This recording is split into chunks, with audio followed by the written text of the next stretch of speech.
Bonsoir, ravi de vous retrouver dans l'actualité de ce jeudi 12 août. Le pass sanitaire et son application dans les maisons de retraite.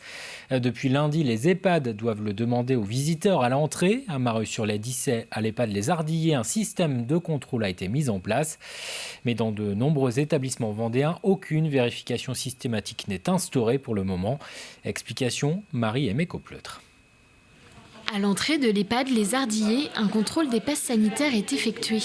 Après avoir scanné son QR code et enregistré son nom sur le cahier de rappel, les familles peuvent accéder aux chambres. Pour tout contrôler, la direction de l'EHPAD a fait appel à des jeunes de moins de 18 ans, actuellement en vacances. On nous a proposé de venir les contrôler, c'était surtout aux enfants du personnel. Donc moi, pour un petit job d'été, j'ai accepté. Je vais partir en vacances, donc je ne vais pas rester jusqu'à la fin du mois. Mais avant de reprendre les cours, ça fait un petit boulot avant. Cette procédure de contrôle n'a pas lieu partout. Une grande majorité des résidences en Vendée procèdent à des vérifications aléatoires du pass sanitaire. Faute de personnel, elles ne peuvent tout contrôler. C'est compliqué en fait. La contrainte, ça peut être si on a plusieurs accès dans l'EHPAD, donc contrôler tous ces accès-là. Et puis le recrutement du personnel. Aujourd'hui, c'est très compliqué d'avoir du personnel dans l'EHPAD. C'est sur des petits temps, donc c'est encore plus compliqué. Donc moi, j'ai eu de la chance d'avoir des enfants du personnel qui étaient volontaires et qui pouvaient être présents. Donc on a pu travailler comme ça. Maintenant, à partir du mois de septembre, on ne sait pas comment on va pouvoir travailler la semaine et le week-end en fait pour faire les contrôles. Je vais voir si c'est possible de faire l'appel avec pareil, des jeunes ou des associations pour faire ça. Ou sinon, après, on fera des contrôles intempestifs sur les personnes. Du côté des résidents et des familles présents ce jour-là, le pass sanitaire ne semble pas être un frein. La majorité des visiteurs ont leur pass. Pour les autres, sans pass, un espace à l'extérieur est mis à disposition pour les visites. J'étais déjà prête parce que je savais que le pass sanitaire allait être demandé dans beaucoup d'endroits et surtout dans les EHPAD. Dans l'EHPAD, on ne met pas le masque. Mais quelqu'un peut nous ramener le virus. C'est pour ça, c'est pour la sécurité. Quant au personnel, il devra être vacciné avant le 15 octobre.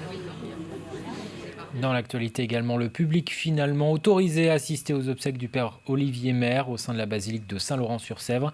La célébration aura lieu ce vendredi à 14h30. Le garde des Sceaux Éric Dupond-Moretti est annoncé.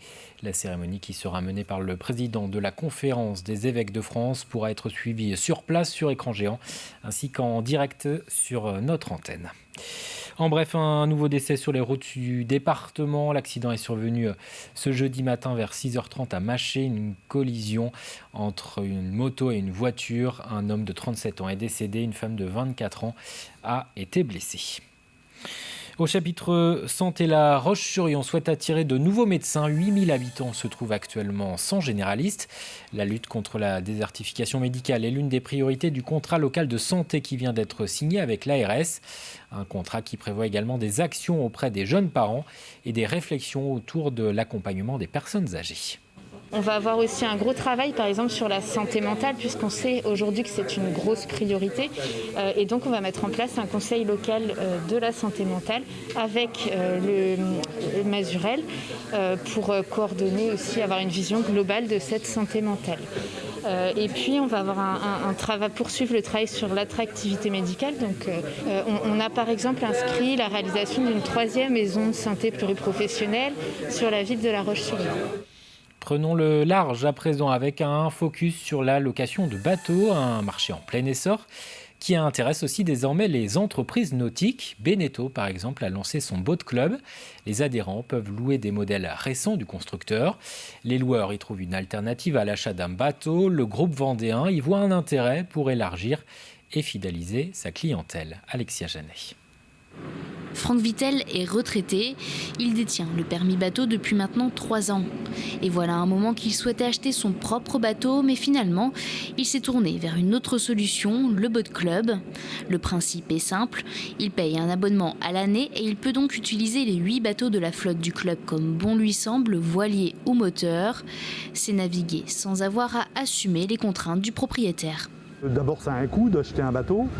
Ensuite, le coût du bateau, c'est l'entretien du bateau, le sortir une fois ou deux par an pour l'anti-fouling, ce qu'on appelle le nettoyage du bateau, et surtout l'entretien du moteur, ça a un coût. Et je me suis aperçu que la formule du Beneteau Boat Club était beaucoup plus adaptée à mon mode de fonctionnement. Outre l'accès à la flotte, le Boat Club, c'est aussi des animations, des formations sur la sécurité en mer ou encore de l'initiation à la pêche. Un modèle qui séduit beaucoup de nouveaux navigateurs, selon le gérant du club. Quand on vient juste de passer son permis, on n'a pas l'expérience, donc on accompagne là-dessus. Ça permet d'acquérir de la confiance en soi. On a vraiment tous les supports d'utilisation pour découvrir ce qui nous plaît. Soit après, bien sûr, ces gens-là pourront s'orienter après quelques années d'expérience où ils seront aguerris sur l'achat d'un bateau, ou alors continuer avec nous au Boat Club, comme c'est le cas déjà pour certains depuis le début. Aujourd'hui, il s'agit de l'unique boat club présent en Vendée. Et pour faire partie des membres, comptez tout de même en moyenne entre 1 000 et 9 000 € à l'année, selon la formule choisie. En termes de tarifs, on commence à 252 € par mois pour du 6,50 m. Et on arrive aujourd'hui avec un nouvel Oceanis 30 points, voile habitable 9 mètres. Donc là, on commence à étoffer notre gamme de bateaux où on arrive à 773 € par mois. Voilà. Donc en fait, si vous commencez à sortir une dizaine de fois, vous avez déjà rentabilisé votre abonnement. Si le groupe Beneteau a été très impacté pendant la crise du Covid, cela ne l'empêche pas d'investir dans ce nouveau système de location. Le constructeur vendéen vient d'acquérir 40% de Your Boat Club, une société américaine dans le secteur qui représente 24 clubs différents. Il n'y a pas d'âge pour sensibiliser au bon comportement adopté sur la route. La preuve avec ces animations menées jusqu'à samedi au centre commercial Ilium, au Sables d'Olonne.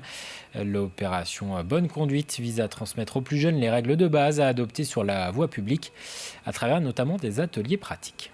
On s'aperçoit vraiment que oui, quand on leur demande qu'est-ce qu'on fait au stop, ils savent qu'il faut s'arrêter, mais en fait, ils ne sont vraiment pas concentrés. On s'est vraiment aperçu à force de faire des leçons comme ça que les enfants sont distraits à regarder leurs parents, leurs copains, à regarder derrière. Et le stop, une fois qu'on passe le permis, on leur dit là non, je ne peux pas valider ton permis parce que tu t'es pas arrêté à 2 stops. Et en fait, ils prennent conscience que on n'a pas fait attention, on a roulé et du coup... Donc voilà, c'est je pense très important de leur rappeler que c'est pas un terrain de jeu en fait. Quand on est sur la route, il faut vraiment se concentrer au maximum. Il y a 78 ans, un avion larguait 3 tonnes d'armes au-dessus d'Esnay, un épisode de la Seconde Guerre mondiale commémoré sur le site du parachutage. Cet envoi d'armes avait été possible grâce à la présence de groupes de résistants à Esnay et à La Roche-sur-Yon. Des hommes, pour certains, arrêtés quelques mois plus tard et déportés. Parmi ces résistants, Louis Buton, la cérémonie a eu lieu en présence de quelques membres de sa famille. Il me semble important de pouvoir, au-delà de l'action des uns et des autres, de pouvoir pérenniser cette commémoration et apporter aussi ma pierre à ce que ça a été à travers ma famille, à travers la vie de mon grand-père, à travers la vie de mon père, effectivement de pouvoir continuer à commémorer, à célébrer leur mémoire. Les gens de ma génération, de mes parents, mes grands-parents, évidemment la connaissent l'histoire.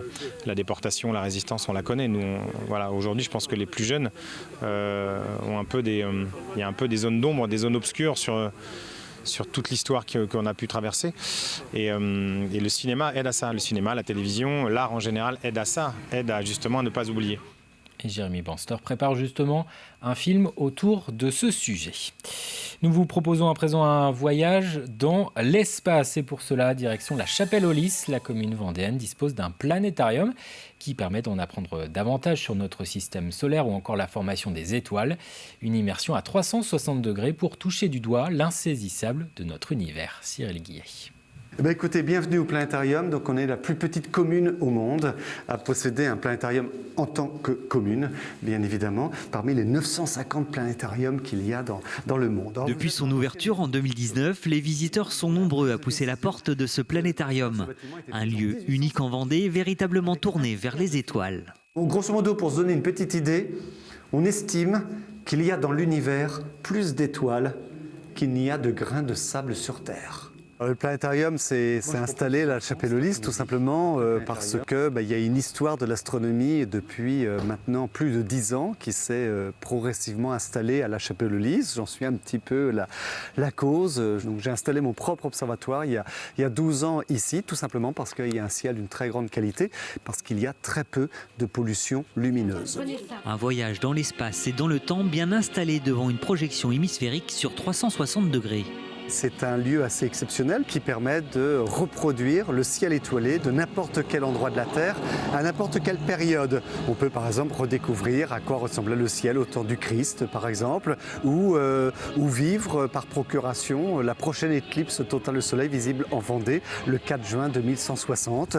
Tout ce que vous voyez jusqu'à la moindre petite tache, ce sont des mondes de mondes contenant des centaines de milliards d'étoiles et nous-mêmes, nous habitons l'une de ces galaxies, l'une de ces petites taches, l'un de ces mondes de mondes qui s'appelle la Voie lactée.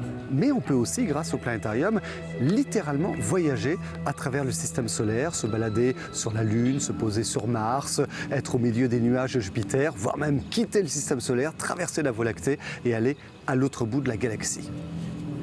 J'avais l'impression d'être dans une fusée. On voyait la Saturne et toutes les planètes de très près, et c'était magnifique. On repart de la Grande Ourse que l'on connaît tous, et de retrouver l'étoile polaire, mais après on voyage et on découvre un petit peu toutes les distances. C'est compliqué d'appréhender toutes ces notions de distance et le rapport au temps, et donc c'est vraiment très intéressant. L'entrée de ce planétarium est libre, mais mieux vaut réserver sa place. Sur la commune vous attend aussi le jardin des cadrans solaires ainsi que 6 km de balade sur le chemin des étoiles. Pour couronner le tout, les 14 et 15 août prochains, la Chapelle-aux-Lys proposera son 13e festival d'astronomie. Très bonne soirée sur TV Vendée.